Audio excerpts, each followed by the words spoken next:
Bien, buenas noches, distinguidos compañeros, colegas, amigos.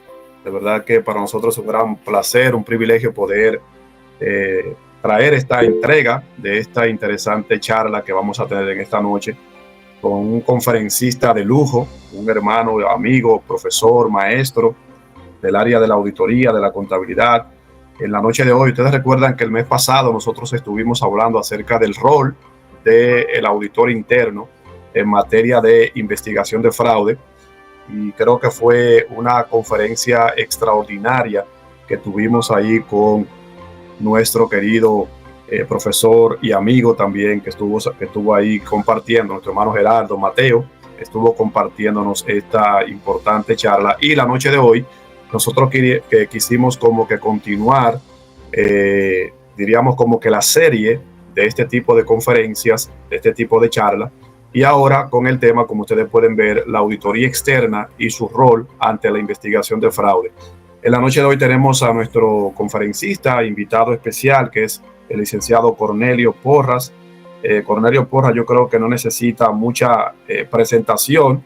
Yo creo que es una persona del área de la contabilidad y de la auditoría muy conocido por todos nosotros, todos los que estamos conectados. Cornelio es de Nicaragua, un amigo que tenemos allá en Nicaragua. Sé que tenemos muchas personas conectadas de Nicaragua, tenemos personas conectadas de Guatemala, tenemos personas conectadas de El Salvador, personas de República Dominicana, de Colombia, y otros países más que quizás pueden dejarnos saber en el chat de cuáles países nos están con nosotros conectados. Quizás una breve reseña de lo que es el perfil profesional de Cornelio. Solo vamos a hacer una pequeñita presentación de su perfil porque es muy extenso y, como ustedes saben, no nos daría tiempo para nosotros poder decir toda la experiencia, la preparación académica, laboral, profesional que tiene el distinguido licenciado Cornelio. Pero como sabemos, Cornelio es contador público autorizado, tiene un máster en contaduría pública con énfasis en finanzas, es también certificado como auditor forense antifraude por el Instituto Internacional de Auditoría Antifraude. El licenciado Cornelio también es socio director de la firma Porras Consultores y Auditores, firma miembro de MGI Worldwide. Tiene una larga data en tema de experiencia. Desde el 1976 está laborando en el área de contabilidad y auditoría. Cornelio ha sido expositor en conferencias interamericanas de contabilidad, seminarios regionales interamericanos de contabilidad y congresos nacionales también de contabilidad. Cornelio es miembro del comité de nominaciones de la Asociación Interamericana de Contabilidad. También Cornelio fue presidente del Colegio de Contadores Públicos de Nicaragua. Igual también fue presidente de la Asociación de Auditores Internos de Nicaragua. Y también Cornelio estuvo como presidente de la Asociación Interamericana de Contabilidad para el bienio 2017-2019.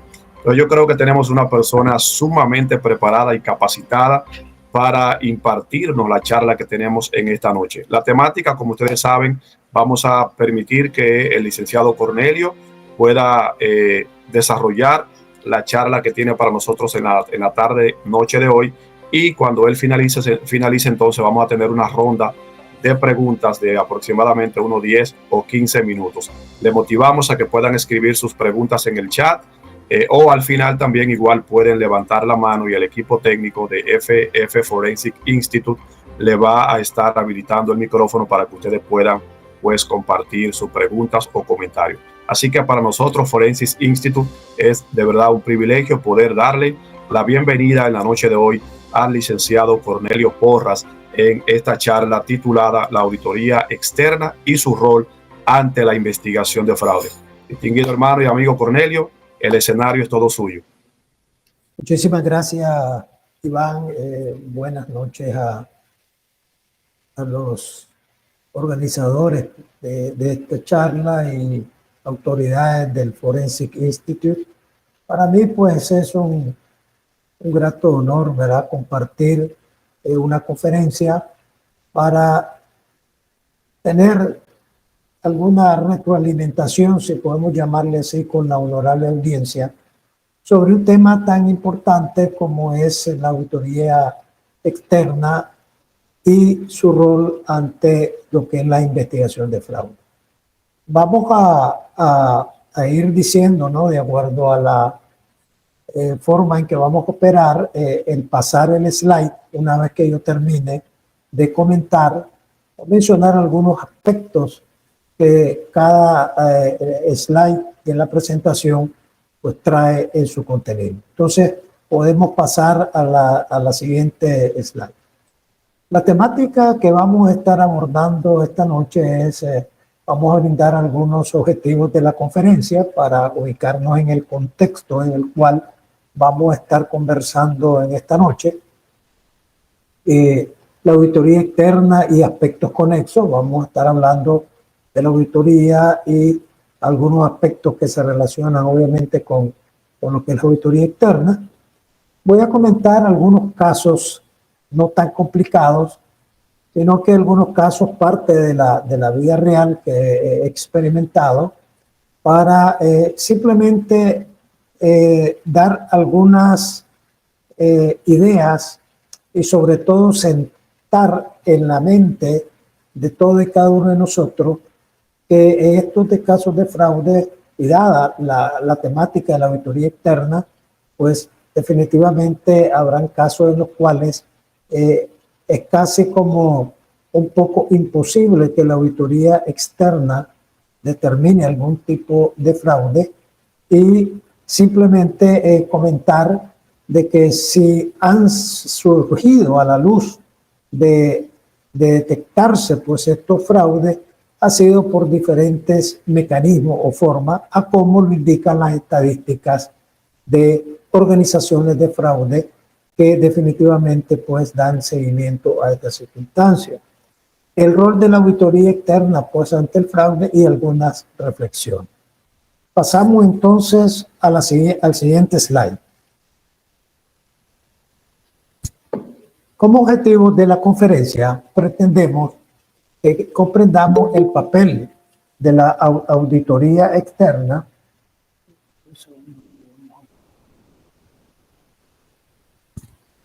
comprender el papel de la auditoría externa ante el fraude financiero, comentar casos y visualizar las limitaciones del auditor frente a la detección de fraudes y desde luego exponer acerca del rol de la auditoría externa ante el fraude.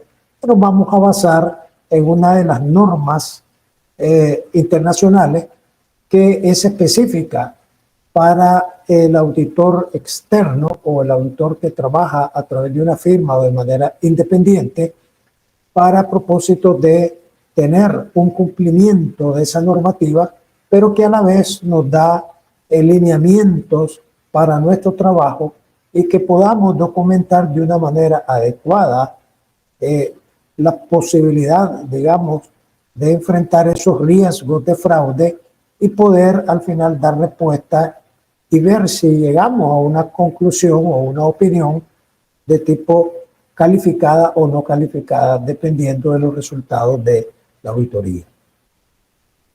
El siguiente slide, por favor. Hablemos entonces un poco de la auditoría externa. Es una revisión independiente de los estados financieros.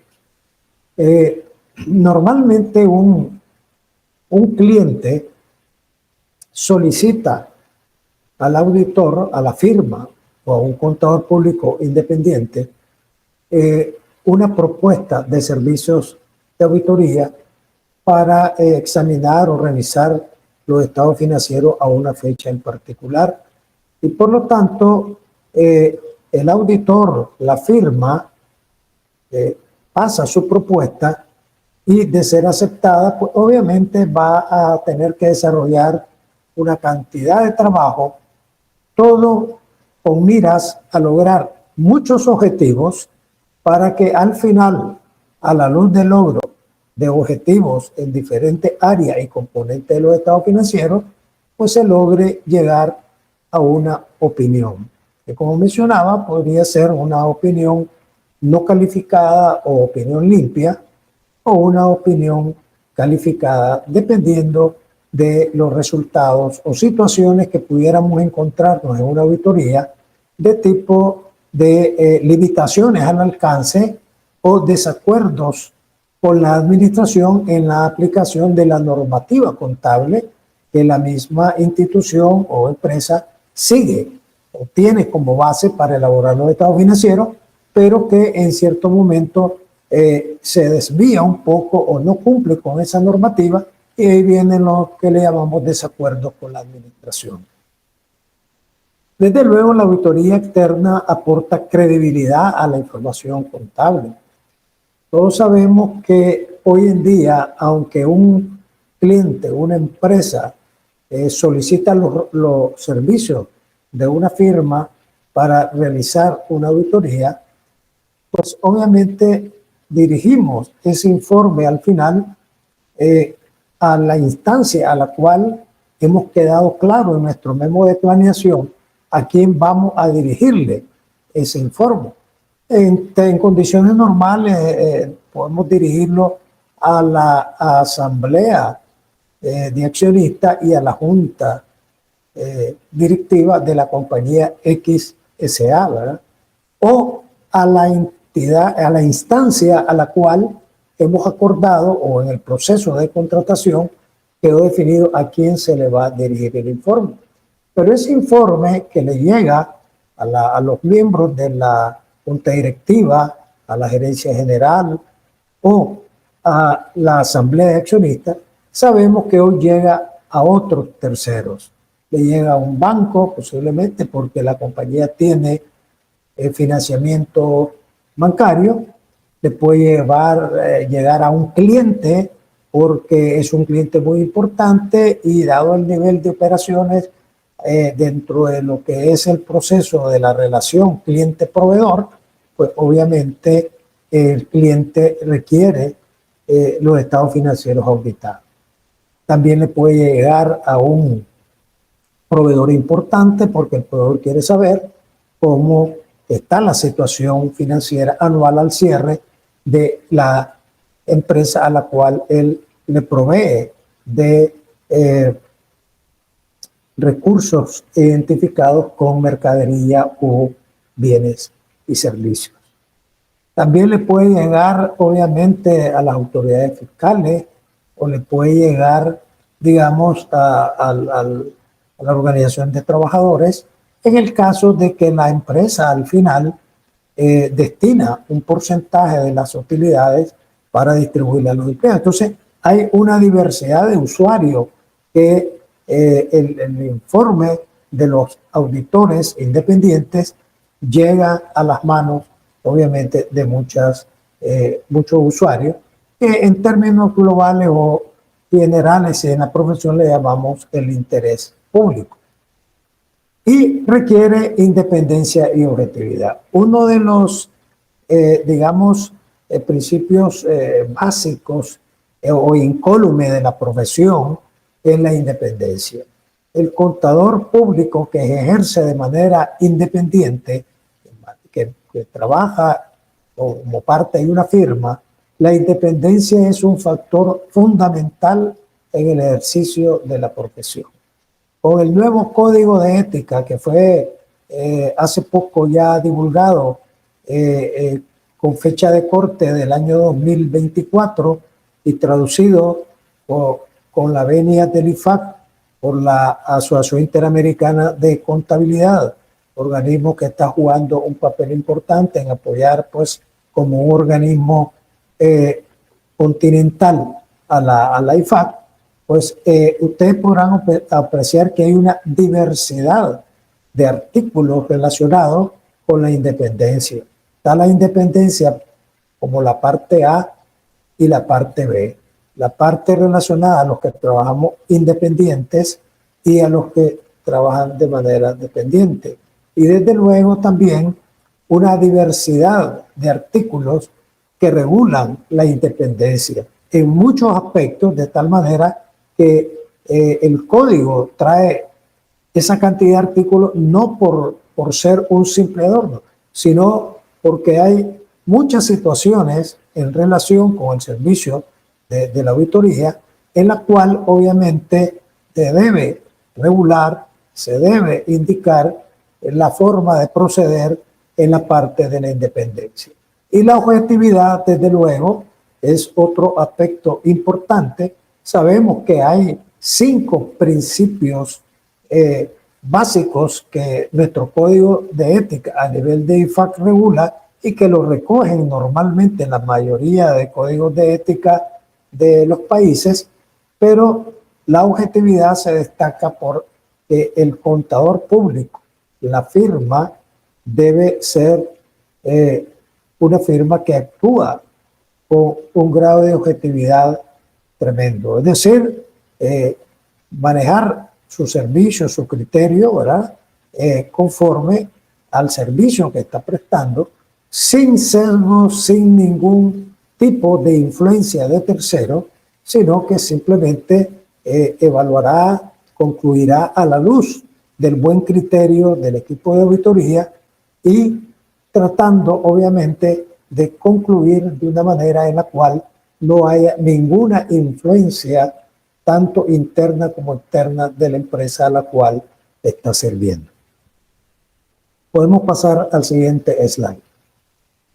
Aquí tenemos 4 interrogantes que cuando termine la conferencia, cada uno de ustedes, estimados colegas, podrá dar una respuesta a la luz de su experiencia, a la luz de la charla y sobre todo sabiendo que la auditoría externa, su papel fundamental es emitir una opinión sobre la razonabilidad y no necesariamente está encaminada a encontrar un fraude. Entonces, las 4 preguntas son: ¿el auditor está obligado a encontrar un fraude si existiera uno? ¿Es negligente el auditor si no encuentra un fraude? ¿Es imperativo que el auditor detecte fraudes? ¿Debe culparse al auditor si después de emitir su informe, desde luego un informe con opinión limpia, se detecta un fraude en el periodo examinado? Estas preguntas ustedes mismos podrán contestarlas una vez que terminemos la conferencia. Prosigamos.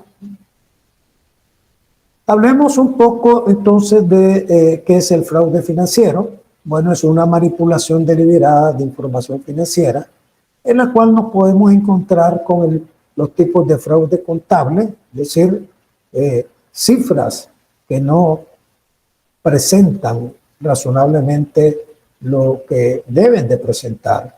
Un saldo en efectivo, un saldo en cuentas por cobrar, un saldo en inventarios, un saldo en propiedades de inversión, un saldo en propiedad, plantilla y equipo, o saldos en digamos, inversiones en subsidiarias, en intangibles, y también, por otro lado, en los rubros de pasivos, ya sean estos préstamos pasivos por instrumentos financieros, proveedores, todo lo que tenga que ver con beneficios al personal y desde luego la parte de patrimonio.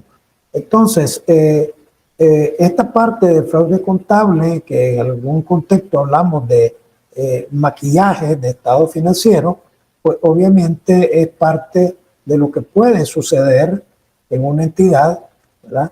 Y que realmente el auditor, al hacer su trabajo, pues tendrá que, a la luz de la NIA 240 y otras normas que se complementan, hacer su trabajo para evaluar esos riesgos de la posibilidad que exista, ¿verdad?, algún tipo de fraude o un error, como lo indica la sección 240.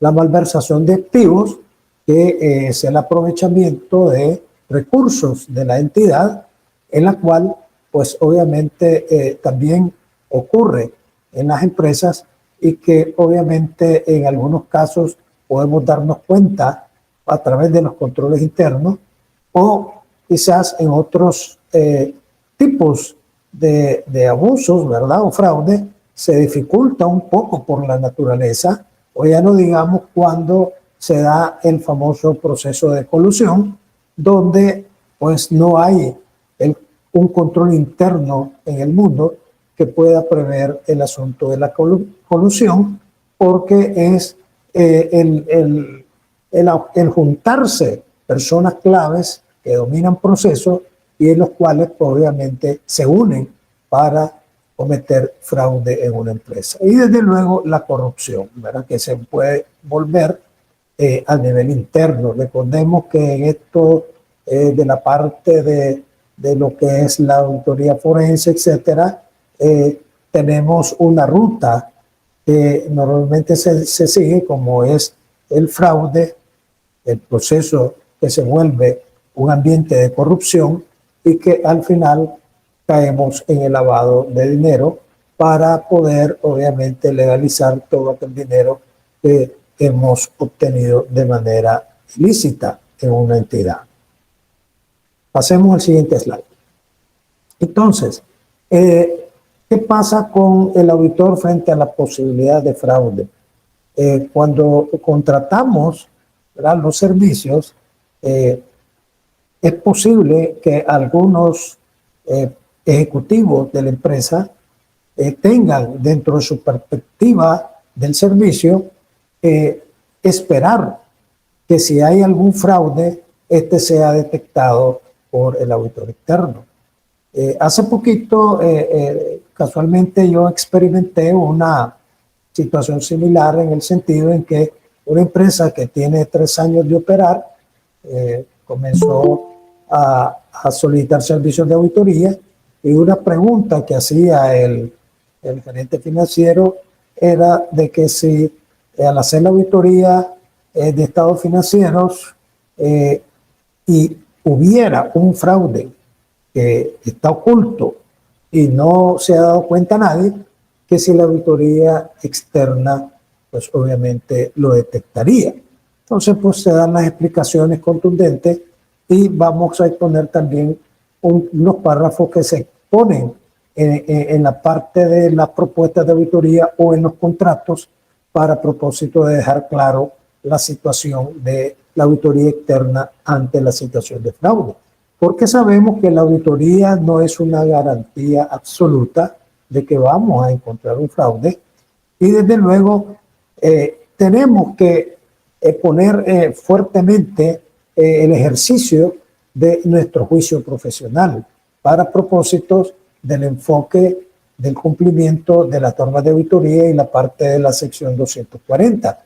Pero es un gran esfuerzo, un cumplimiento que debemos de hacer, pero obviamente no nos va a dar una garantía debido a las características pues, de cómo se cometen los fraudes e inclusive pues, hoy en día que la mayoría de las empresas están con sistemas, etcétera, pueden ponerse un poco más sofisticadas las formas de trabajar los fraudes, aunque sabemos que el auditor pues tiene que evaluar esos riesgos y tiene que poner a su auditor en sistema para evaluar también todos los riesgos que pudieran suscitarse a través del área de informática.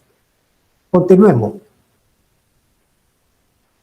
Entonces, fíjense bien, me van a permitir solo leer 2 párrafos porque es importante que dejar claro y bien sentada la situación del fraude desde el punto de vista de un servicio de auditoría externa.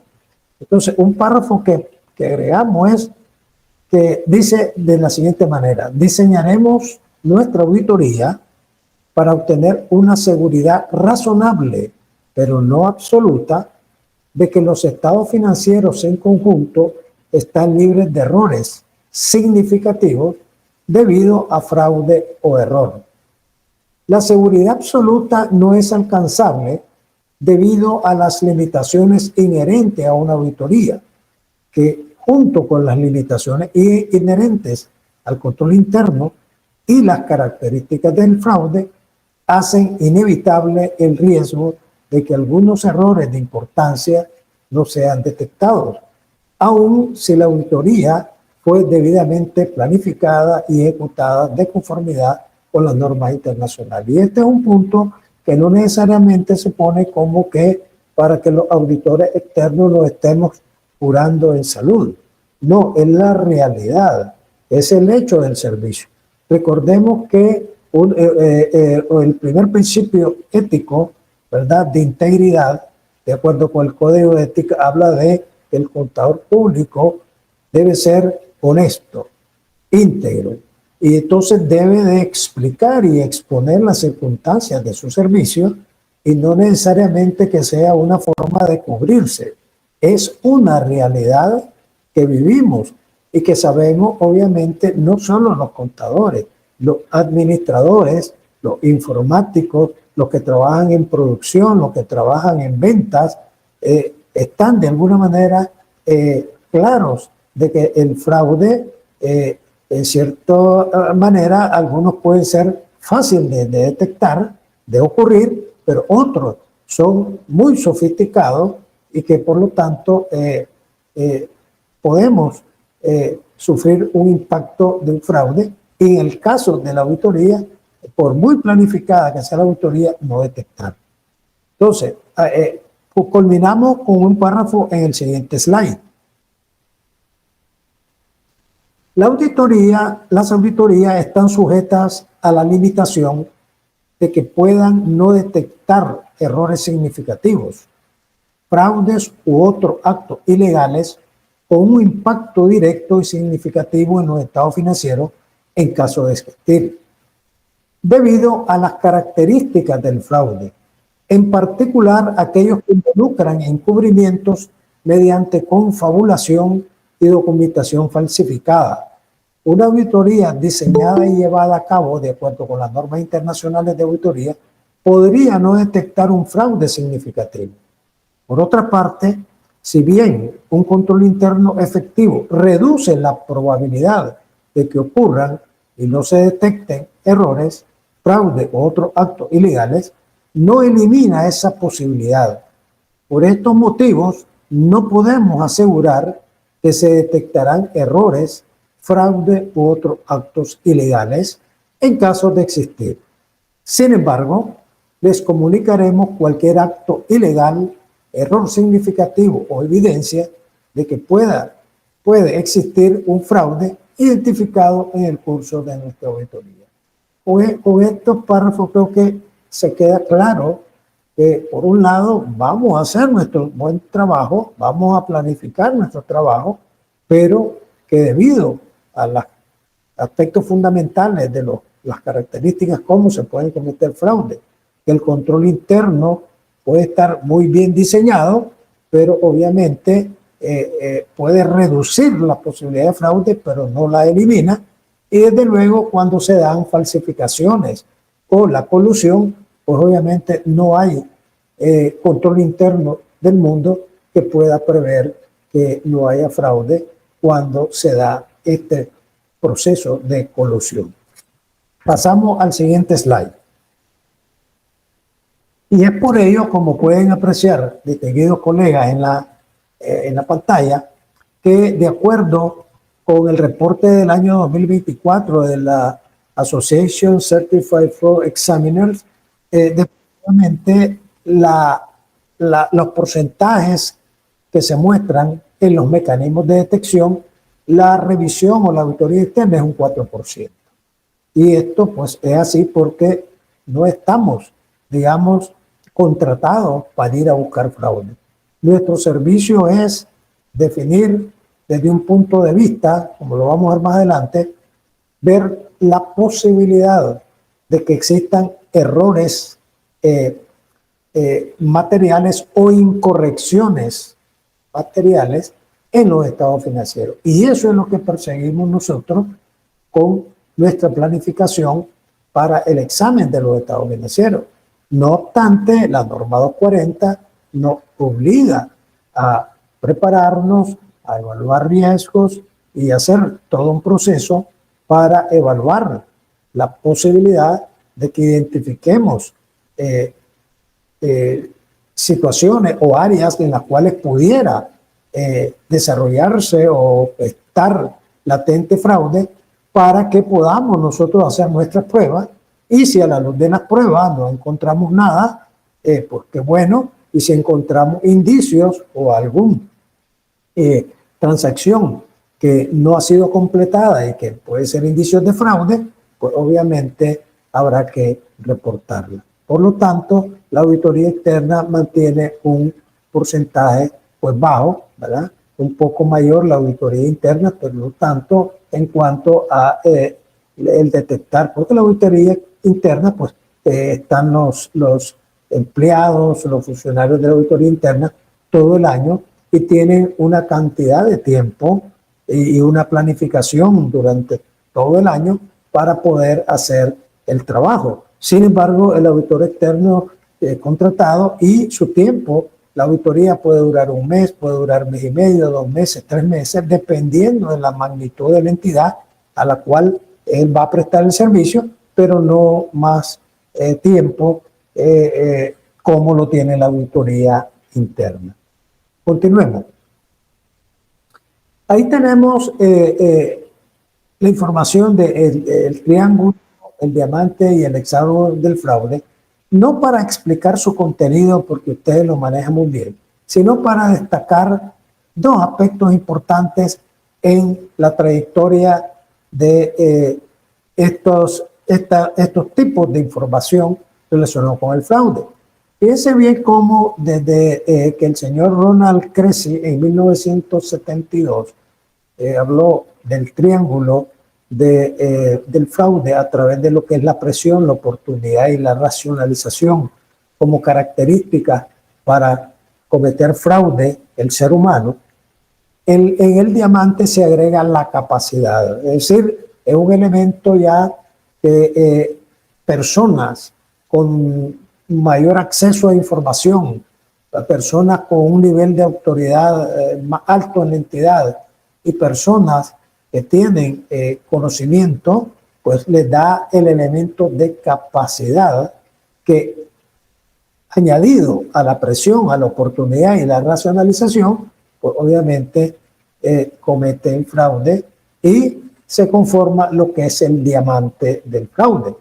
Y luego pasamos al hexágono, que en adición a los 4 anteriores surge o ya se ha definido desde hace un tiempo, desde el año 2019, la codicia y la arrogancia. Es decir, el deseo de querer tener recursos, el deseo de apropiarse de recursos o bienes, el deseo de querer más cada día y la arrogancia en el sentido de pensar que por su capacidad, que por ser una persona que maneja información de alto nivel y por ser una persona con acceso, etcétera, y un nivel de autoridad, pues cree, siendo arrogante, que es muy difícil que a él lo vayan a detectar cometiendo fraude. Entonces, esto lo que nos indica es que va caminando las características e incentivos para hacer el fraude. Y por ahí miré algo del octágono que agrega otro más, pero que ya no quise agregarlo allá en esta posición, pero que definitivamente lo que nos dice es que el ser humano cada vez, o sea, va buscando formas por las cuales puede obviamente cometer fraude. Continuemos.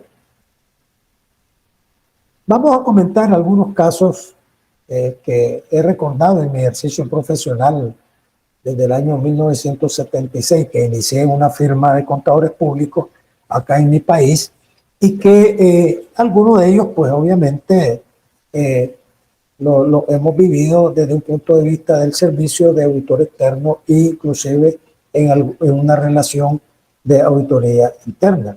Entonces vamos a comenzar con el primer caso, comentándolo y no quizás leyendo mucho, ¿verdad?, por el tiempo.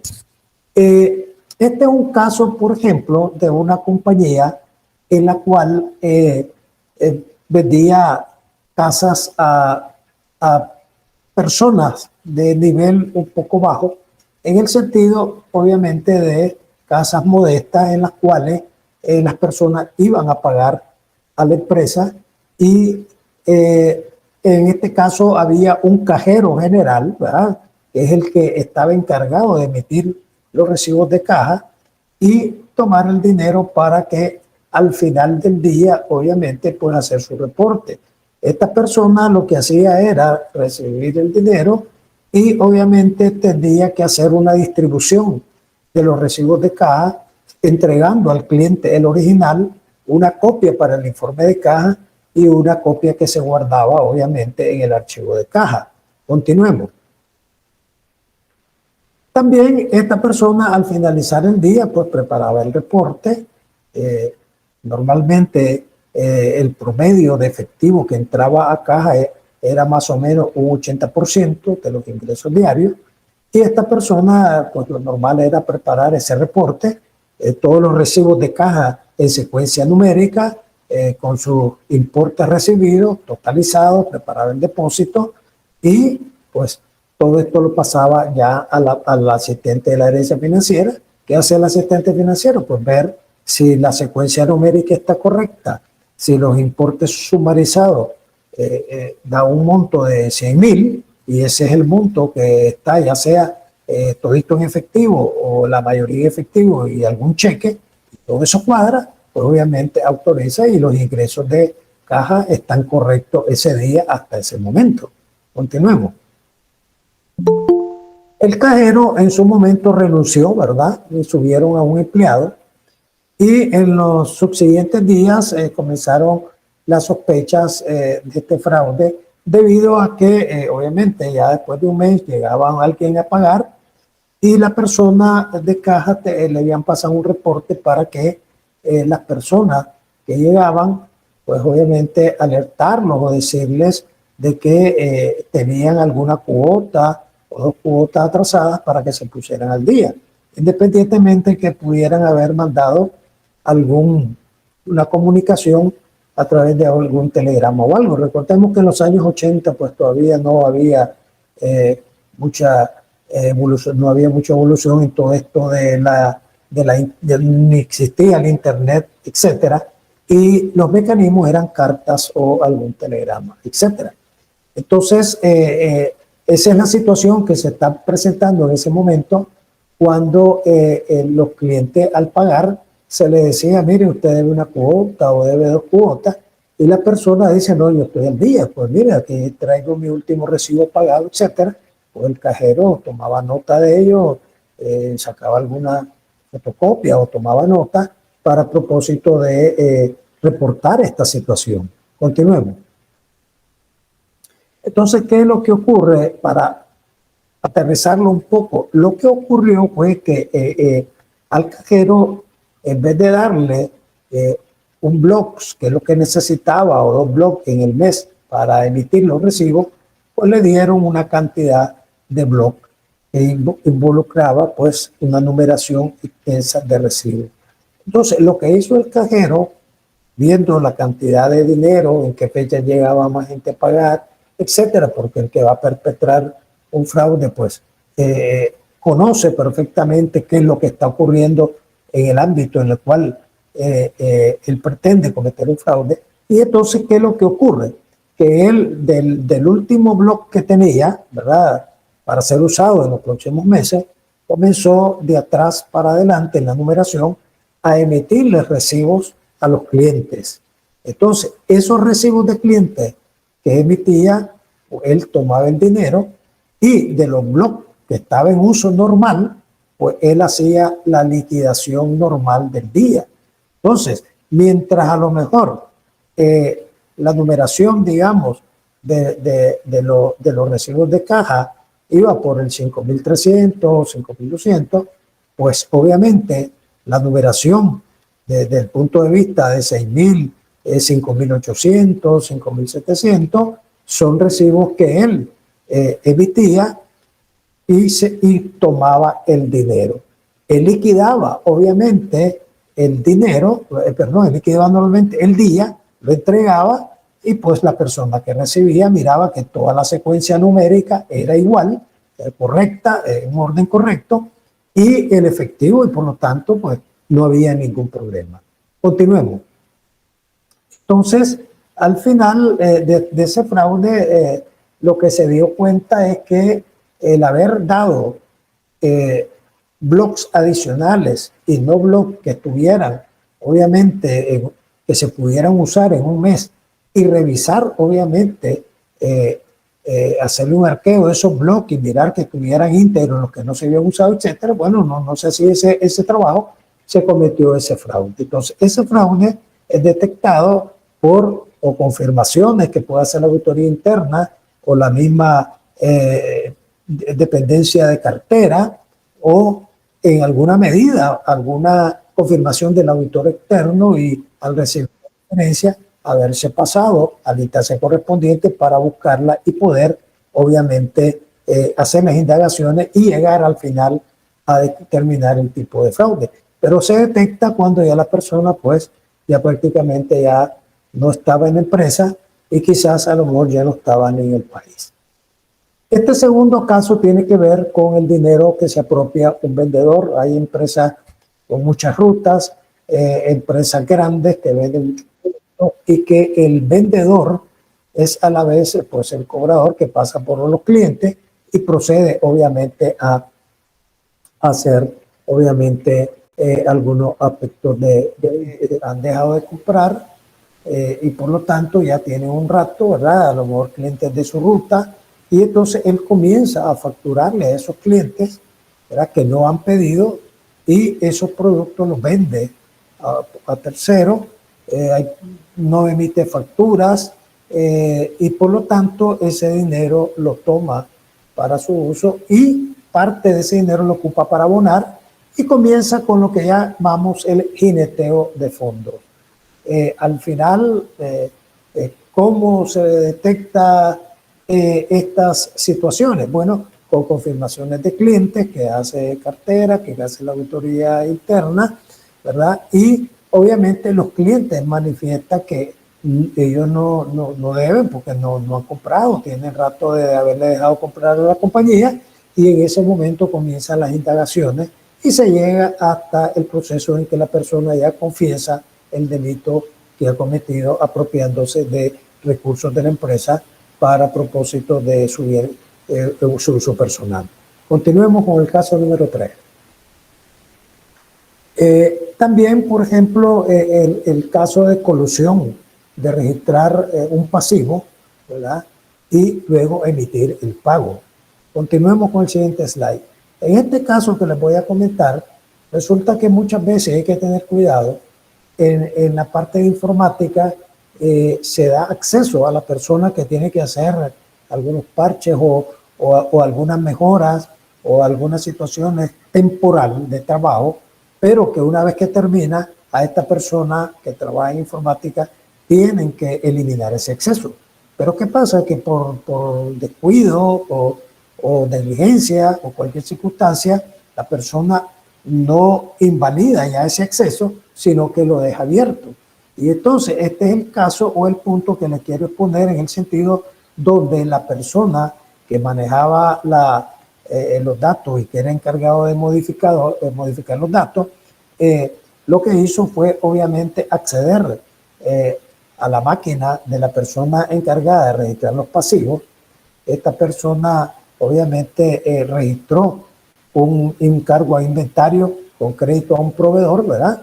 Y luego, obviamente, ya el proveedor se había hablado con esta persona, que era una persona natural, desde luego, y el gerente financiero, en colusión, pues obviamente con el de informática, autorizó el pago. Entonces, el proveedor, ¿verdad?, obviamente retiró el cheque, se fue con la persona de sistema, cambiaron el dinero y se distribuyeron la parte del dinero defraudado en esa oportunidad, y hubieron varias. Lo que sucedió fue lo siguiente. Pasemos al siguiente slide. ¿Cómo se descubre el fraude? Lo que pasa es que la responsable de los pasivos, al llegar a trabajar el día lunes, no puede entrar a su máquina, tiene problemas. Es decir, la persona que entró no logró dejar establecido la clave correcta, no dejó el acceso normal, se le fue la onda por nerviosismo, lo que sea, y entonces la persona no pudo entrar. Entonces ella comunica a la gente de informática, se procede a las pistas de auditoría y se observa que, de acuerdo con las pistas, la persona que registra los pasivos se le dice que ella entró a través de su máquina, entró el día sábado. Esta persona dice, mire, pero yo el sábado no entré porque yo pedí permiso y no vine a laborar. Por lo tanto, yo no pude haber entrado. Eso obviamente genera la circunstancia de indagar qué pasa y se continúa con las averiguaciones. El siguiente slide, por favor. Entonces se verifica mediante software, ¿verdad? Y se llega al aspecto de que el modificador de base de datos, ¿verdad? Fue la persona que entró, ¿verdad? A la máquina de la persona que registra el pasivo, registró un inventario, registró un pasivo y obviamente indagando pues con la persona, ya confrontándose, llegó con la persona a confirmar que él había cometido ese acto fraudulento y que por lo tanto al final obviamente pues se apropió del dinero que lo compartió con el de finanzas y el proveedor.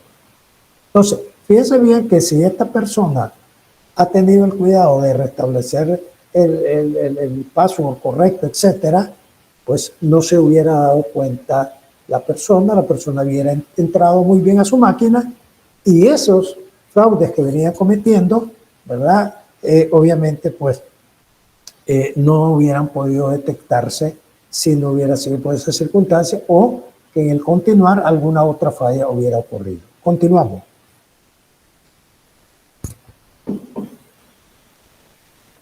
Otro aspecto es, por ejemplo, inventarios de productos simulados. Aquí ocurrió algo con una firma de contadores, se dio mucho publicidad. Resulta que era una empresa que lo que hacía era, ella tenía la adquisición de café y vender café. Lo que hacían es, como todos, en la fecha de cierre, hacer los inventarios físicos. Y también estas personas tenían en otras bodegas inventarios de café en saco, pero que el auditor pues también se usaba y es normal en ese momento enviar una confirmación, porque un tercero me dice a mí como auditor que efectivamente el cliente XYZ tiene en su bodega X cantidad de productos. Entonces, ¿qué ocurrió acá? Que el problema es que una buena parte de los sacos estaban llenos de cascarilla de arroz. ¿Y qué pasa? Que nosotros como auditores muchas veces, y dependiendo cómo esté estimado el producto, dependiendo del tipo de producto, como por ejemplo en una industria arrocera, en una empresa que tenga productos de maíz, frijoles, etcétera, y en este caso que es de café, ¿qué ocurría? Que obviamente uno sus pruebas, por un lado, obtuvo una confirmación de la bodega en custodio diciendo que ahí habían tantos miles de quintales de café, pues y el auditor dice, bueno, pues aquí hay una evidencia, más lo que logré corroborar en la bodega, para mí los inventarios están bien. ¿Y qué ocasionó? Que había una gran parte que no era inventario de café, con lo cual, obviamente, pues ya se descubre el fraude a la compañía no poder cumplir con las obligaciones y por lo tanto, pues obviamente no disponer del inventario porque no había tal inventario totalmente. Continuemos. Aquí rápidamente solo les muestro que hay casos en que se debiera, obviamente, de buscar cómo verificar la forma. En este ejemplo sencillo, por ejemplo, en una empresa de venta de carga paciente de productos, por ejemplo pollo, cuando el estándar de merma no se verifica, obviamente, o no se actualiza con el tiempo, los vendedores se dan cuenta que si esa merma que está puesta no es la correcta, sino que está sobreestimada, ellos se aprovechan. En el cuadro de la derecha, para hacer muy sintetizado el caso, se puede apreciar cómo la merma correcta es el 0.8. Entonces, en la línea donde está la flechita podemos apreciar que ellos pueden estar liquidando y saliendo bien, pero haciendo fraude tomando el 0.7% de merma, lo cual lo venden a tercero y aprovechándose del recurso de la empresa. Sigamos al siguiente slide, que ya el tiempo ya vamos llegando. Esto en una industria arrocera, miren qué importante esto. Si en esta industria arrocera liquida la cantidad de granza que ocupa para producir arroz oro, que es el arroz entero, payán y puntilla, Digamos, si 7.615 quintales es una granza que al 71,25%, ¿no?, de rendimiento te da 5.426, si yo me doy cuenta de que efectivamente pues ese es el negocio, así se maneja, y yo convierto el oro a través de su porcentaje de la granza de rendimiento a la cantidad de quintales producidos, al lado derecho yo puedo ver cómo pudiera manipular diciendo, sabiendo que 7.615 quintales tiene un rendimiento del 71,25, yo puedo poner un rendimiento menor, ¿verdad?, del 69%, y eso me da una menor de liquidación de arroz oro. Y comparado 3.896 versus 4.011, pues hay una cantidad en quintales de 115, que esos son sujetos de fraude, desde luego en colusión con el bodeguero, el agente de producción y la persona que va a repartir digamos, el producto a los clientes. Continuemos, por favor. Entonces, aquí no me voy a detener mucho porque ya nos quedan unos 10 minutos por el tiempo, pero vamos solamente a ir pasando rápidamente.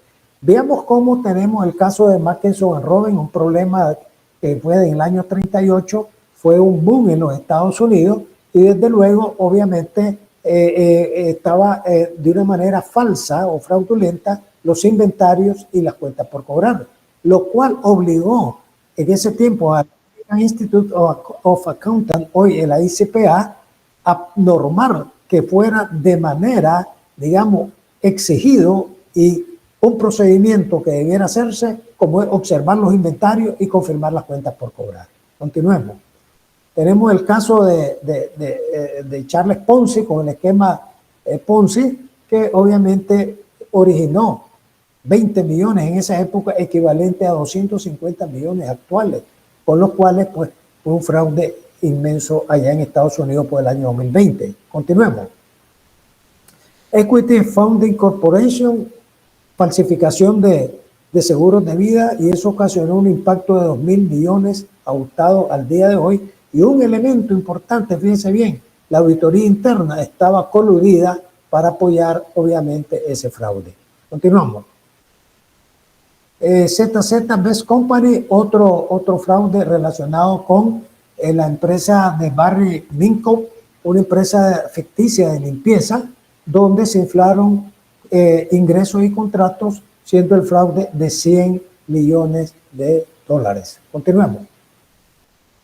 El caso del Banco Internacional de Crédito y Comercio, por BCCI, decirles en inglés, esta es una operación de una empresa que era auditada por una de las Big Four, y obviamente el impacto fue grande en el área de la banca, con lavado de dinero, soborno y fraude, con una pérdida de 20.000 millones que involucró a gobierno y servicios de inteligencia. Continuamos.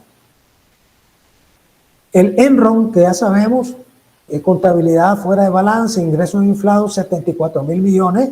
Esto le costó el cierre a una de las firmas tremendas, una de las mejores firmas del mundo, como fue Arthur Andersen, y dio consecuencia a la ley Sarbanes-Oxley. Continuemos. WorldCom, el fraude a través de gastos, 11.000 millones, una crisis tremenda que provocó en los mercados y obviamente impactó también, como varios, en un impacto negativo en nuestra profesión, porque empresas auditadas al final salían a luz estos eventos. Continuemos. Parmalat, caso de activos inexistentes en cuentas bancarias, 14.000 millones, conocida como el Enron europeo, también una empresa auditada por la Big Four. ¿Qué sigue?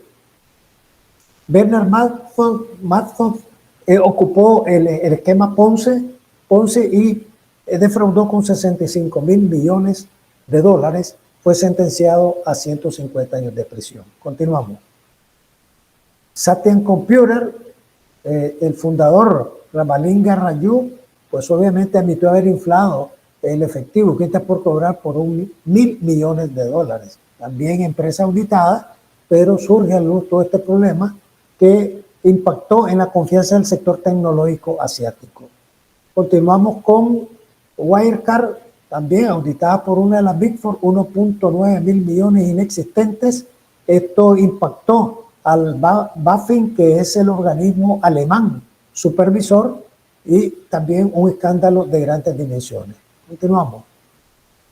Y por último, hace poco, ustedes deben de saber, en junio, se publicó en Estados Unidos la noticia de la identificación de 14.6 miles de millones en el área de salud, ¿verdad? Personas los estafadores tomaron, digamos, la identidad o la información de millones de estadounidenses, personas enfermas, para defraudar al sistema de salud con atenciones, medicamentos, etcétera, en el cual pues impactó tremendamente, ha impactado tremendamente este fraude en Estados Unidos.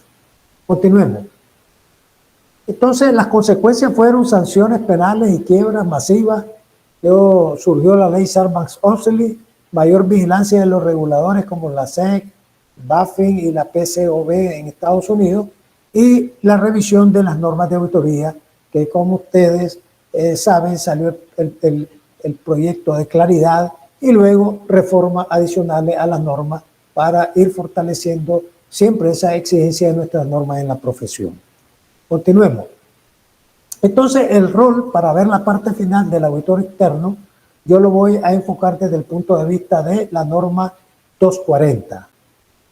La norma 240 dice que las características del fraude son que las incorrecciones en los estados financieros pueden deberse a fraude o error.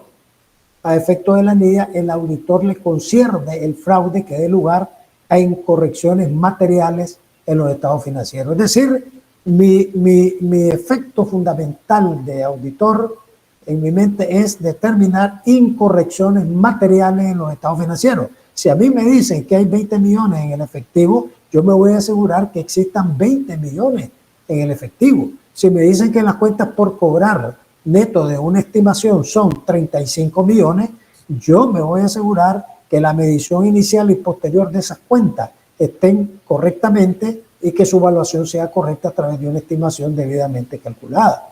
En la auditoría de estado financiero hay dos tipos relevantes de incorrecciones. Incorrecciones por información financiera fraudulenta y la debida apropiación indebida de los activos. O se han maquillado los estados financieros o no se ha medido apropiadamente de manera posterior componentes de los estados financieros o ha habido alguna apropiación. Entonces, eso me preocupa como auditor externo en la auditoría de estados financieros. Continuamos. La norma 240 dice que la responsabilidad del gobierno, de la entidad y la dirección es la instancia que debe poner énfasis en la prevención de fraude. Obviamente, ellos tienen que tener políticas, procedimientos, código de ética, controles internos apropiados que tengan la mira de bajar los riesgos ante la posibilidad de fraude. Sin embargo, el auditor externo es responsable de obtener una seguridad razonable de que los estados financieros en su conjunto estén libres de incorrecciones materiales, bien sea por fraude o error. Entonces yo me centro en esa materialidad para evaluar a través de mis riesgos si hay posibilidades, pudiera en un rubro haber un error material o alguna incorrección material debido a fraude. Continuemos. Entonces, la NIA 240 me da a mí tres grandes objetivos, ¿verdad? Identificar y evaluar los riesgos de incorrecciones materiales en los estados financieros debido al fraude, obtener evidencia apropiada con respecto a los riesgos de fraude y implementar respuestas y responder adecuadamente al fraude o indicios de fraude. Ustedes saben que la norma 240, ahorita en junio, el Instituto Forense publicó que hay una nueva norma que inicia a partir del 27 y permanece en estos tres objetivos y ha agregado uno, que es hacer o ha normado el reporte de aspectos de fraude conforme a lo que dice la norma. Entonces, para ya ir concluyendo, estos tres objetivos los puedo abordar de la siguiente manera. Continuemos. Identificación de fraude. Bueno, comprender el entorno de la entidad.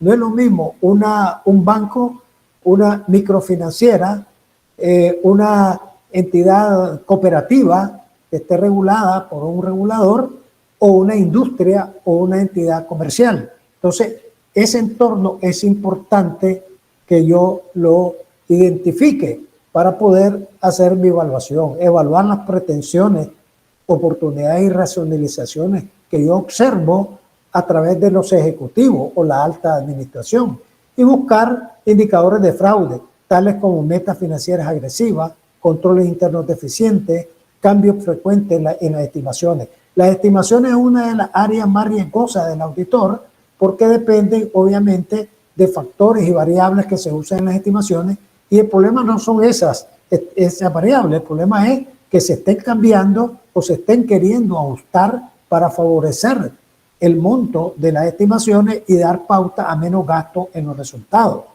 Falta de segregación de funciones, historial de hechos que impactan a la compañía y evaluaciones efectuadas por la administración.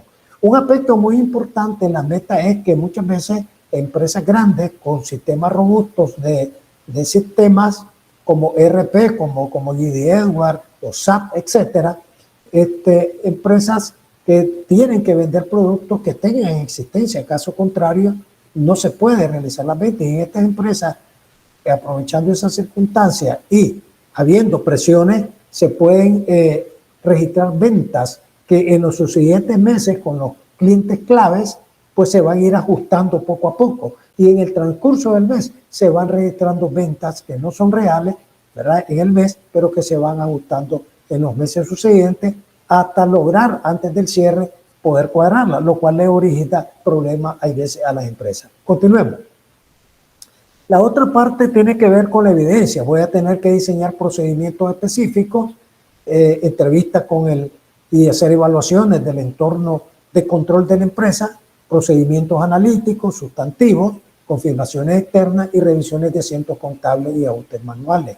Un aspecto muy importante que los auditores externos buscamos es, digamos, todo el movimiento de lo que es el journal entry, es decir, todo el movimiento del año, porque ahí nos facilita, analizando ciertos aspectos importantes, obviamente, situaciones de indicios de fraude, registros de transacciones. Si la empresa normalmente no trabaja los sábados, mucho menos los domingos, de repente usted puede encontrarse con registros contables del día sábado y después de mediodía, o registros contables o algún registro el día domingo, lo cual debe llamar la atención porque no es normal que se trabaje en el área contable ni financiera en esos momentos. Entonces, tenemos que desarrollar una serie de procedimientos que nos lleve a evaluar cómo podemos identificar posibilidades de fraude.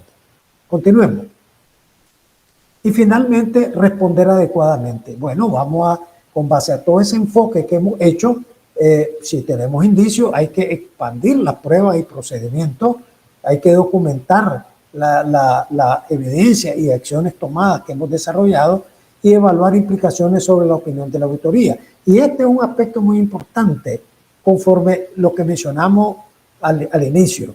El auditor debe dejar bien documentado todo su trabajo de evaluación de riesgos ante la posibilidad de fraude, porque es lo que va a documentar de que he hecho un trabajo en cumplimiento a la norma y que si hubo un fraude, pues obviamente no cayó entre sus pruebas, porque son pruebas selectivas y no son pruebas 100%. Quizás con el avance de la profesión y la tecnología ya se está implementando lo que es la revisión a través de software de 100%, pudiera ser, pero no todas las firmas, ni mucho menos la mediana, tenemos esa posibilidad ahorita, quizás en el futuro. Por lo tanto, es importante el cerrar muy bien la documentación de nuestros papeles de trabajo sobre lo que es la NIA 240 en su cumplimiento. Siguiente slide, que ya estamos al final. La actitud del auditor, ¿cuál debe ser entonces? Actuar con escepticismo profesional permanente. No podemos pensar que en la administración ahí no hay ninguna persona que pueda pensar en fraude. No es así. Tenemos que tener abierta nuestra mente. No vamos a pensar de que ahí están robando o la gente tiene características de ladrones, etcétera. No.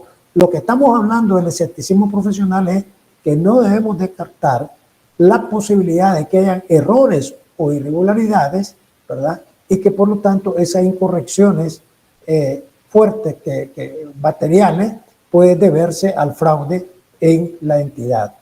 No asumir la honestidad absoluta de la dirección, desde luego, evaluar con sentido crítico toda la evidencia, evaluar razones financieras, actuar con independencia, que es una parte que destaqué al inicio, y desde luego ver el rol de la ética en la organización de la entidad. Termino entonces con las reflexiones. Continuemos.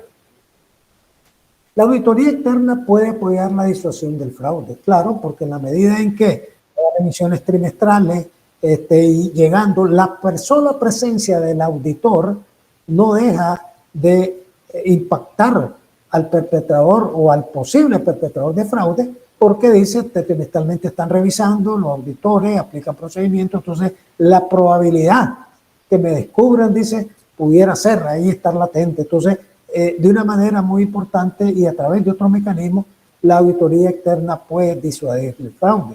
La auditoría externa debe apoyar también el reforzamiento de controles a través de las recomendaciones. Los auditores externos debemos cumplir el trabajo con excelente diligencia y cumplimiento con las NIA. Y esto es así porque estamos conscientes que no se puede garantizar la detección de un fraude. Estamos conscientes de que la auditoría está basada en muestras y materialidad. Y conscientes de que el auditor no es un investigador de fraude. A mí me han llamado para dar una opinión sobre la razonabilidad de las cifras. Y por lo tanto, ese es el enfoque sustancial que hago sin perder de vista el cumplimiento de la norma 240. Y la auditoría externa debe colaborar en lo que esté en su alcance cuando se detectan ya fraudes, ¿verdad? De los indicios pasamos a fraude, y en la medida en que el auditor pueda colaborar con los auditores forenses o con la auditoría interna en la búsqueda de llegar a la determinación de fraudes que pueden estar ocurriendo o que han sido ya detectados en la compañía. Pasemos al siguiente. No me queda más que darle las gracias por esta oportunidad y ver si existen algunas preguntas que podamos comentar, obviamente, de acuerdo a lo que hemos expuesto en esta horita que ajustamos de acuerdo al tiempo permitido. Muchas gracias al Forensic Institute, a las autoridades y mi amigo Iván Jesús López por esta oportunidad que con gusto pues accedí para compartir y ser parte pues de las actividades del Forensic Institute. Muchas gracias, licenciado Cornelio. De verdad que ha sido un manjar que hemos tenido la noche de hoy. De hecho, se han conectado, los que se han conectado no han salido de la conexión, se han quedado toda esta hora y tanto que tenemos aquí en esta interesante exposición, y no han salido porque ha sido muy interesante, muy importante para todos los que estamos conectados. Así que muchas gracias, distinguido Cornelio. Vamos entonces a pasar, creo que tenemos algunas preguntas. Vamos a ver aquí en el chat algunas preguntas que tenemos de algunos colegas. Vamos a ver, tenemos por aquí el señor, dice CPA Analítico Gómez Nina, de República Dominicana. Él pregunta lo siguiente: ¿el escepticismo profesional del auditor proviene de la duda metódica del discurso del método de René Descartes? Una pregunta profunda. Sí. Bueno, lo que le puedo contestar es que en el ejercicio profesional, el escepticismo, como mencioné, básicamente lo que nos hace pensar es que cuando llegamos a una entidad y nos dan los estados financieros, no podemos descartar y ver las cifras y decir, bueno, esto vamos a hacer la auditoría, vamos a validar, y obviamente esperamos que estas cifras sean validadas con nuestro procedimiento. Es decir, que en nuestra mente no esté presente la posibilidad de que hayan errores por la parte de fraude, no podemos actuar de esta forma. Lo que sí debemos estar conscientes es que obviamente la planificación apropiada de nuestro trabajo en cumplimiento con la guía 240, pues obviamente nos debe llevar a fundamentar el trabajo. Por ejemplo, sencillo, si en el área de ingresos a caja yo tengo que es muy riesgoso y yo tengo que hacer pruebas de cumplimiento, aparte de identificar los controles, hacer el recorrido de los controles y luego hacer pruebas de cumplimiento. Yo debo de hacer pruebas de cumplimiento ahí para determinar, obviamente, que esa prueba me llega a la conclusión de que los ingresos son íntegros cada día, se documentan apropiadamente, se cumple con los controles y se cumple, obviamente, con asegurarse que el ingreso del día es apropiado para luego mandarlo al banco o llega el banco a retirarlo o llega un vehículo de una compañía que transporta el efectivo. Eso yo debo hacerlo si siento que allí es la posibilidad que haya fraude. Pero si yo no hago eso porque pienso de que no hay probabilidad ahí de la gente honesta y yo solo me dedico a validar las conciliaciones bancarias y el efectivo que tuvo al final, y resulta que surge después un fraude por apropiación del efectivo, yo estaría descubierto en mis papeles de trabajo porque sabiendo que es una área con mucho movimiento, no hice pruebas adecuadas y además la intuición y las actividades de la empresa a mí me debieron de haber llevado a pensar que es una área riesgosa, la posibilidad de fraude, y tuve que haber hecho pruebas de acuerdo al alcance que pude justificar para propósito de probar que los ingresos eran de una manera fuertemente documentados, etcétera. Excelente, excelente. Muchas gracias, Cornelio. Tenemos una próxima pregunta. ¿Los fraudes corporativos de la alta gerencia o el consejo son generados por la capacidad del gobierno corporativo? ¿Qué tan difícil es detectarlo por el auditor externo? Sí, los fraudes también son cometidos en la alta esfera de la administración.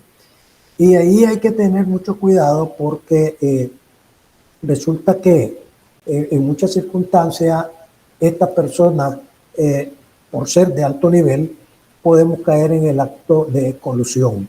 Y por lo tanto, ya ahí el olfato del auditor, los años que tiene de trabajar en la profesión, ¿verdad? Por eso es que en un equipo de auditoría y dependiendo del tipo de empresa a la cual vamos a ir a hacer el trabajo, la firma debe seleccionar al socio adecuado, al gerente adecuado, al senior adecuado para poder ir a hacer la auditoría o enfrentar adecuadamente la auditoría. Y en la alta esfera, obviamente, puede trabajarse en aspecto de colusión para propósito de perpetrar el fraude. Es un poco complicado, desde luego, pero lo que nos puede llevar, recordemos que el auditor viene de escuchar, etcétera.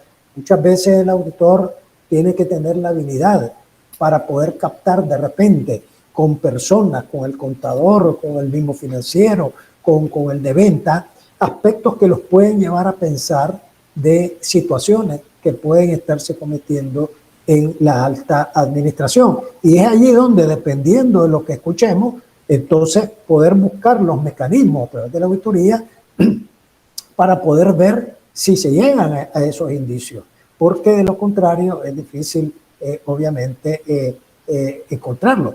Pero sí tenemos que estar atentos y eso nos da la pauta del escepticismo profesional, porque no podemos decir que porque hay una junta directiva, que hay un CEO, pues esa gente está cuidando la empresa y que por lo tanto no va a haber nada. Absolutamente no. Tenemos que estar atentos y parar nuestros oídos y saberle entrarle al personal para poder, obviamente, evaluar la posibilidad que hay en la empresa. Y otros elementos, pues, que ya sabemos que hay. Bueno, hay personas que de repente dicen, mire, el gerente general o el CEO vino y él ganaba $5,000, pero hoy gana 6,000, pero resulta que vive en un reparto donde esas casas cuestan $300,000 y las compró de contado.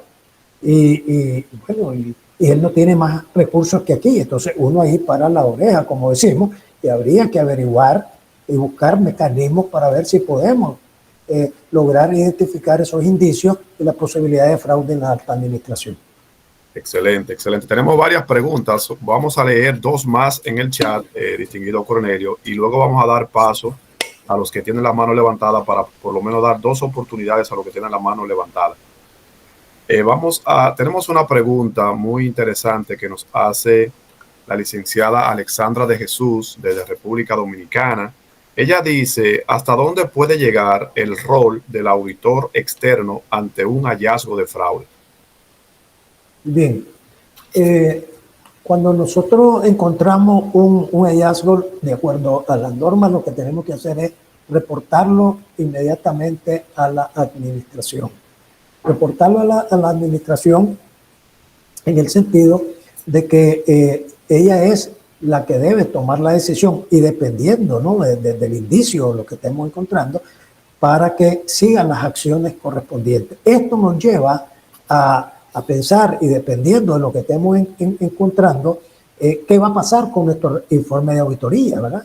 ¿Cómo va a repercutir? ¿Va a ser algo de un párrafo de énfasis o a lo mejor no es un párrafo de énfasis? Tenemos que ver si vamos a verlo como un asunto clave o vamos a decidir dependiendo de lo que estamos encontrando. Pero el auditor, en cuanto él se da cuenta, lo que tiene que hacer es comunicarlo. Ahí hay que tener cuidado porque muchas veces la empresa dice, mire, y ustedes mismos no pueden, no tienen allí un auditor forense que comience a hacer el trabajo, ¿verdad? Entonces, habría que ver en ese momento si usted tiene, si a la luz de la norma, el código de ética puede dar ese servicio o más bien recomienda que sea una persona externa, independiente. Usted va a colaborar, pero definitivamente el aspecto fundamental es comunicarlo a la administración. Si yo encontré que en 2 días simplemente no cuadró el recibo, los ingresos de ese día y faltaron 5.000, 6.000 unidades monetarias, pues yo lo reporto. Habrá que evaluar si con esos 2 insumos o indicios de posibilidad de fraude, de hecho, la administración va a indagar qué pasa. O a lo mejor le dice uno cuando encuentra eso, lo que puede hacer es momentáneamente ampliar un poco más las pruebas para evaluar si hay más días que pueden estar sujetos a eso. Y si encuentran más días, entonces ya es un indicio que se ha corroborado y se le entrega a la administración la información para que ellos puedan, obviamente, buscar ya con terceros, hacer un trabajo y luego ya vendrá la parte evaluativa de cómo nos va a incidir en nuestro informe de auditoría de estado financiero. Excelente, excelente. De hecho, por eso es que es importante delinear cuál es el objetivo y cuál es el enfoque, hasta dónde llega cada una de las ramas de la auditoría, sobre todo por el tema de la importancia que reviste la auditoría forense y la auditoría externa, cada una con un enfoque y un objetivo totalmente diferente. Tenemos una última pregunta en el chat del distinguido colega y amigo y hermano también, Simón Peña. Él pregunta, ¿se evidencian varias escuelas o corrientes del conocimiento en materia forense? Dado que la legislación, en este caso él coloca un ejemplo, dado que la legislación dominicana es muy limitada en la materia, ¿cuál sería la mejor práctica para el ejercicio y lograr sustentar nuestro dicho en el informe? Quizás ahí, más que usted, distinguido Cornelio, enfocarlo en la práctica dominicana, sería quizás en la práctica nicaragüense, ¿verdad? Sí,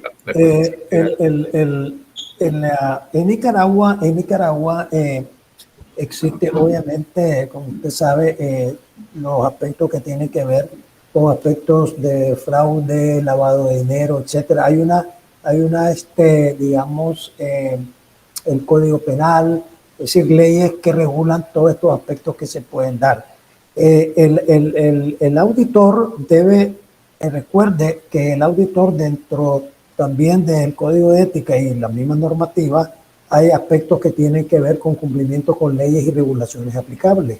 Y por lo tanto, el auditor externo debe estar claro y consciente que cuando hablamos del entorno, cuáles son las leyes y regulaciones que le aplican. Y algunas que no estén tan directos, pero que pueden en su momento ser factor de una situación que encontremos. Entonces, por ejemplo, en Nicaragua, si usted está haciendo un trabajo en el ámbito de bancos y encuentra una situación en particular, automáticamente eso, aparte de la administración, se tiene que informar inmediatamente a la superintendencia de bancos y otras instituciones financieras.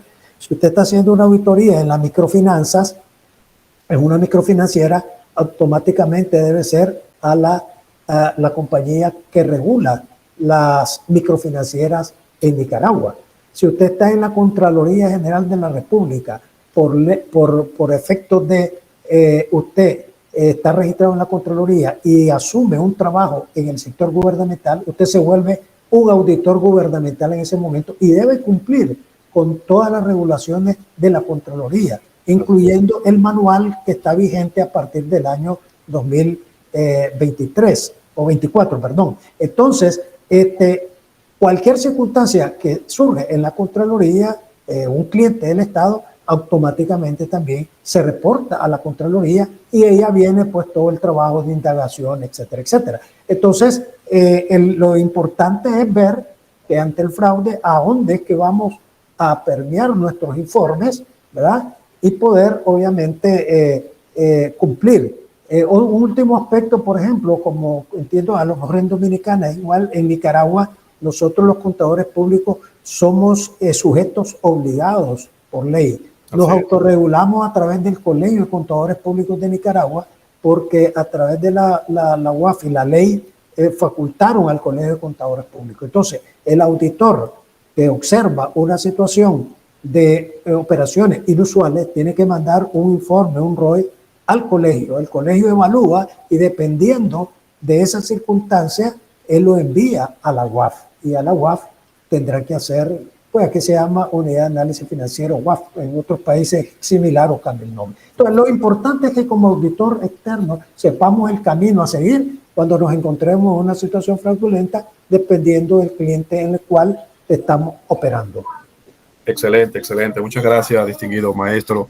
Vamos a dar paso entonces creo que tenemos una mano levantada en el chat, que quiere hacer una pregunta o un comentario. Si el equipo técnico, por favor, me le habilita el micrófono. Estoy viendo por aquí a la licenciada Erika Virginia. Sí, buenas noches, maestro Cornelio. Sabemos, ¿verdad?, que no es responsabilidad del auditor identificar fraude, pero según su experiencia, maestro, ¿cuál considera que es el error más común que podemos cometer los auditores externos que nos limitan a ser menos efectivos o ser más efectivos para la detección del fraude? ¿Cuál es el error más común según su experiencia que nosotros cometemos?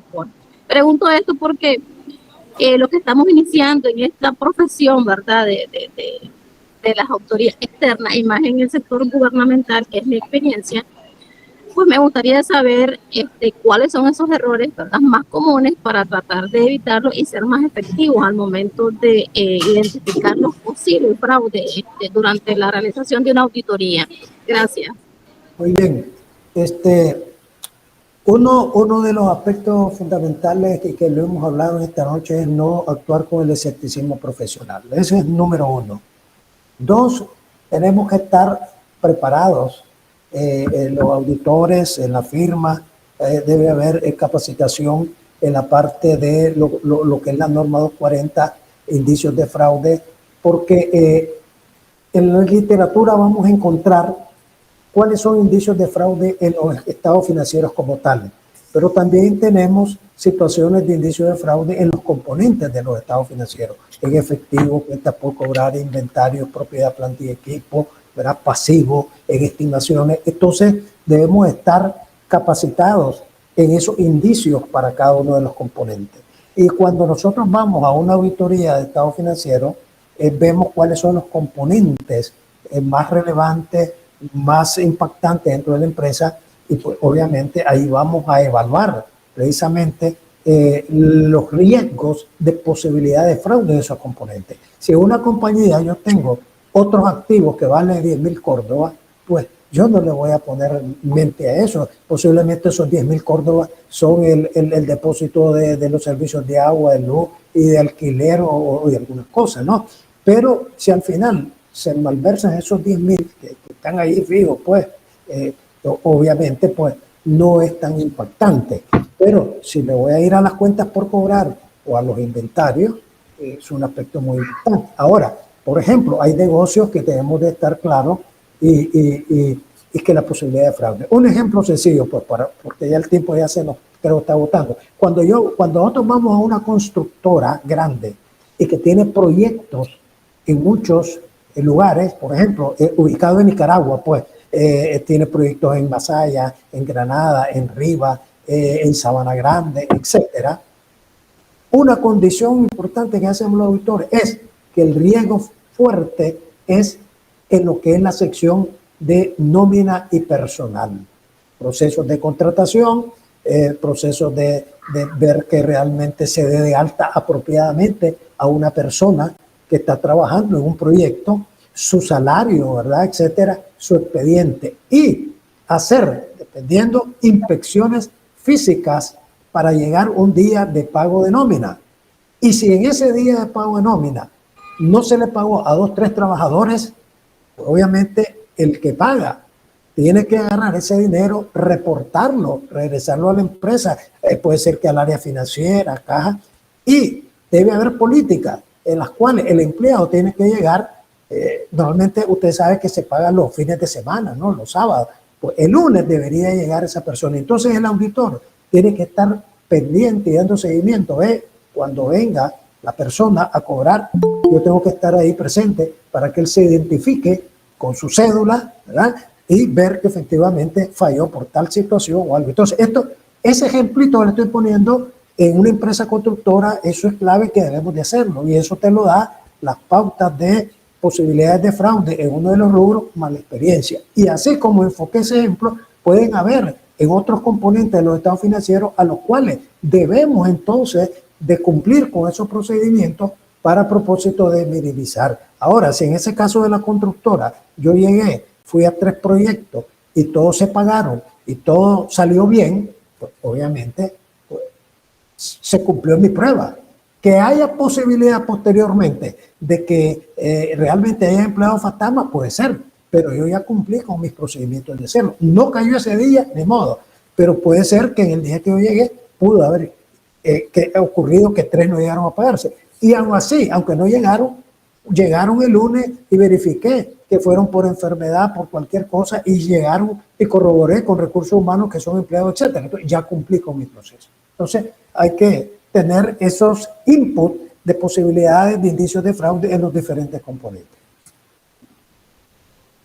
Excelente, excelente. Gracias, maestro. De verdad que ha sido un manjar lo que hemos tenido en la noche de hoy, y gracias también por la disponibilidad de responder a tantas preguntas que han tenido los distinguidos colegas. De verdad que para nosotros el Forensic Institute es un gran privilegio poder tener un experto de la calidad del licenciado Cornelio. Esperemos que para una próxima también podamos contar con su participación. Vamos a hacer llegar, Cornelio, un certificado de participación. No lo vamos a proyectar ahora porque estoy teniendo algunos inconvenientes con la conexión, pero vamos a hacérselo llegar a su correo lo antes posible. Así que, Cornelio, gracias de verdad por su participación, gracias por la excelente exposición, y también damos las gracias a todos los que han participado en la tarde, ya noche de hoy. Así que nos vamos a ver en una próxima entrega. Estamos preparando, como le hemos informado en el grupo, un interesante taller de técnica de entrevista forense. Vamos a hacerle llegar la fecha de inicio, y también estamos preparando un diplomado bien completo en temas de auditoría forense. Así que agradecemos mucho, distinguido Cornelio, por hacernos a nosotros cada día más estar mucho más atentos y comprender y saber el enfoque, el alcance, el rol que tiene la auditoría externa cuando nosotros hablamos de este tema de investigación de fraude. Así que buenas noches para todos ustedes y muchas gracias, distinguido Cornelio. Gracias.